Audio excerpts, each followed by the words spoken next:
Let's get Facebook Marketplace back. Now, if you're on an iPhone or an Android, just open up the Facebook app, or if you're on a computer, go to facebook.com.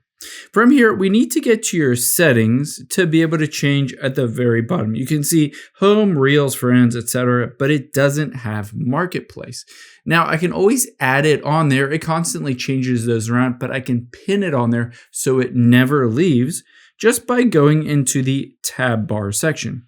You'll be able to see under Customize tab bar, Facebook Marketplace might be hidden or it might be set to auto, and you can switch this to pin. Now, after I've done that, you can see there is Marketplace. I can tap on it and it will automatically reveal Marketplace. Now, keep in mind, if you still don't see it or if it doesn't work for you, you can just go to Google and type in Fix Facebook Marketplace.